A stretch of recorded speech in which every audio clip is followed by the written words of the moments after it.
I love performing in Myrtle Beach because here in the South, you just get a whole different element of something that you wouldn't get somewhere else. You get that Southern grace and charm and kindness, and you get to see the beach, which is like the best view in the world. So it's the bomb. So I grew up in Conway, and I came down to Myrtle Beach all the time, and I think it's definitely got music soul to it. Everywhere you go, you pretty much hear some live music going on, the shag music, the beach music, the country, the reggae. Everywhere you go, you can kind of find your own vibe, which is pretty cool. So it's got a nice little scene of like the love of music, and people respect it here, which is nice. You go some places and, you know, you kind of have to fight for the audience's attention, but here people expect it, and it's nice. Yeah, it's awesome that I am moving up and I'm kind of getting out of the beach bars, but it's something that I miss all the time because it was that welcomeness of like, this is your local people listening to you. And then you get the tourists that come in and they're just excited to be on vacation, and they bring like that exciting element to it. So it's been interesting going out and playing other places, not here in Myrtle, that feels so close to home.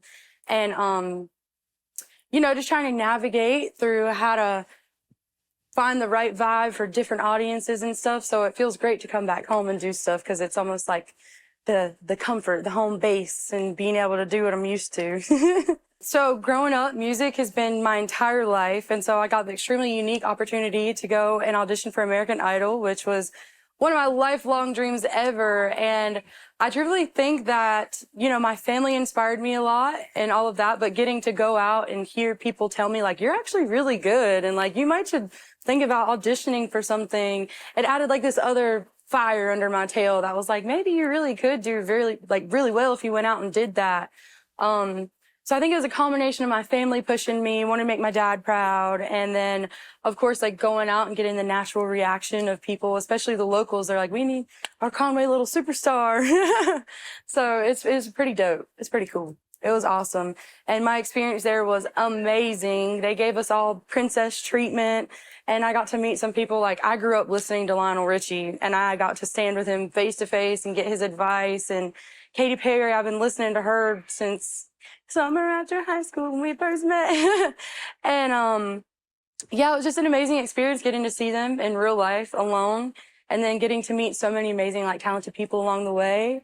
And then seeing how much support I was getting from home was actually one of the best experiences. And coming home was like a warm, welcoming hug, and it was amazing.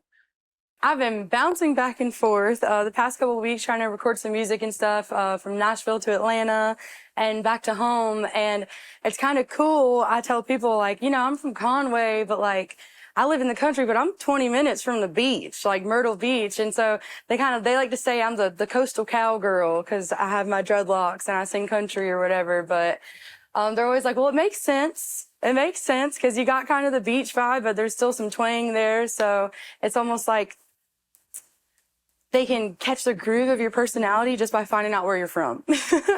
I love the beach when it's a little bit more cooled off than it is now. I like to hit it in the fall or right in the spring. And usually during the summer, I'm more of a river person, but you can catch me at the beach, down at Family Kingdom and stuff like that. We love to go down on the boardwalk on the arcade and stuff like that. So yeah, we'd be hanging out at the beach. One of my favorite places to find music, listen to music, and all that good stuff would probably down at the Marsh Walk, like at Dead Dogs or Tuna Shack. That's one of my favorite places to go and sit and listen. It's a super like intimate kind of vibe, and you get a beautiful view of the marsh. So the first band that comes to mind to me that totally deserves some more recognition would be the Bailey Road Band. I love those boys. They're so humble, kind, down to earth. And you sit there, you can listen to them for the 4 hours and never get sick of it. I jam out to every song. Yeah, I'd say Bailey Road Band's the first one that pops into my head. So coming up, I've been working on a ton of music, working on an album. EP is going to be released soon, and my single is out. I also will be doing a South Carolina tour with Warren P., who is also on Idol, which is freaking awesome. We get along so well. It's going to be awesome. And I'll be going on a suicide prevention tour with Corey Greenwood.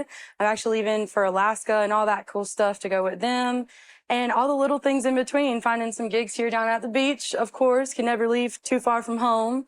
And I think ultimately in the next few months, year situation, I'll probably be moving to Nashville to pursue more music and be able to be surrounded by good songwriters and stuff like that. So I think no matter where I go in the world, that like South Carolina, the beach, everything about this place has taught me to just be kind and cool and welcoming, and more like a go with the flow. I feel like I go other places and everyone's rushing and they're on to the next thing. It's so up paced, and growing up here, you get to kind of be laid back. So I think that's something I learned, was just kind of chill, go with the flow, and be welcoming. My name is Mariah Faith. You might have seen me on a little show called American Idol not too long ago, and you guys can catch me at The Mariah Faith on all social media platforms: TikTok, Instagram, Facebook, YouTube. The Mariah Faith.